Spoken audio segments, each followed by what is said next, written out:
Assalamualaikum warahmatullahi wabarakatuh. Ada satu ayat yang menarik, itu ungkapan Nabi Yusuf ketika ia dijebloskan ke dalam penjara. Rabbis sijnun ahabbu ilayya. Surah Yusuf ayat 33. Ya Allah, penjara lebih aku sukai daripada hidup di gemerlapannya istana itu. Nah, ini menarik ini para pemirsa. Ada orang berdoa, jangan sampai dipertemukan dengan penjara. Tapi juga ada orang sebaliknya, berdoa ya agar dia hidup di penjara. Itulah doanya Nabi Yusuf. Rabbis sijnun ahabbu ilayya. Ya Allah, penjara lebih aku sukai daripada hidup di istana.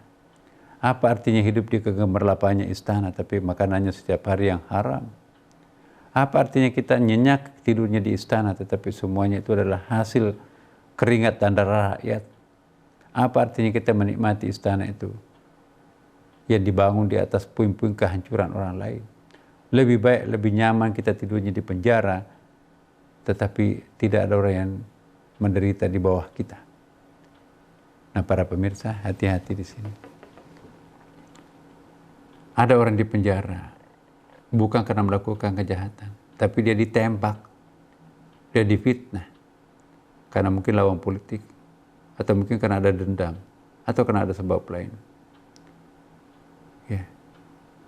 Lebih banyak air mata taubat yang keluar di penjara daripada di luar penjara.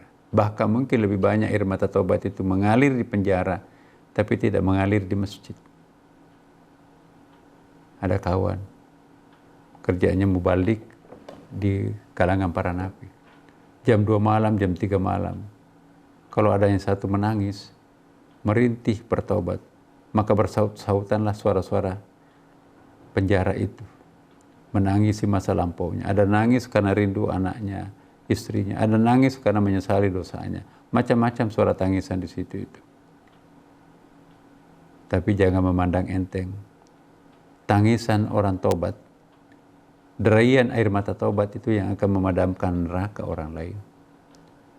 Saya mengingatkan kepada kita, kalau orang sudah menjalani hukuman jangan dihina. Boleh jadi dia lebih bersih dari kita. Penjara itu adalah penghapus dosa masa lampau. Jangan-jangan orang yang paling banyak berdosa gentayangan di tengah-tengah kita. Ya. Jangan memandang enteng mereka. Sebab kerjanya orang penjara itu bertaubat.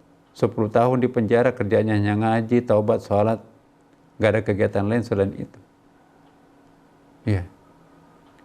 Belum tentu kita akan sebersih mereka. Mereka itu akan dihina, narapidana, teroris, narapidana korupsi misalnya. Belum tentu. Jangan-jangan kita berlumuran dosa, sedangkan dia sudah diampuni dosanya oleh Allah Subhanahu Wa Taala. Nah, inilah yang saya ingin ingatkan, mari kita bersahabat dengan musibah. Jangan menentang arus, sebab musibah itu pencuci dosa masa lampau. Kata Rasulullah SAW, tidak muncul satu musibah yang menimpa diri seseorang, walau sampai duri menusuk tumitnya, melainkan itu pencuci dosa masa lampau. Ya, tanda-tanda jika Allah mencintai hambanya, dia mendatangkan siksaan lebih awal di dunia, supaya nanti tidak transit lagi di neraka. Ya, hati-hati kita Bapak Ibu. Kalau diberikan kenikmatan, rezeki lancar setiap hari, tapi pada saat yang bersamaan dosa maksiat pun juga lancar setiap hari. Dan yang ketiga, kita tidak pernah dijewer oleh Allah, itu istidraj. Kita nanti akan digiring nanti dalam sebuah penderitaan dahsyat. Nauzubillah min dzalik. Ya, inilah yang kita mohonkan perlindungan. Jangan sampai kita melakukan istidraj. Asyik mengkonsumsi nikmat Allah setiap saat. Asyik masyuk juga melakukan dosa maksiat. Sementara tidak pernah disiksa oleh Allah, tidak pernah dijewer oleh Allah. Itu istidraj. Ya. Mari istighfar Bapak Ibu. Nauzubillah min dzalik. Kita nanti akan diseret seperti Fir'aun, Thamud, Ad, Abu Lahab. Nauzubillah min dzalik. Semoga Ramadan ini menyadarkan kita semuanya para pemirsa.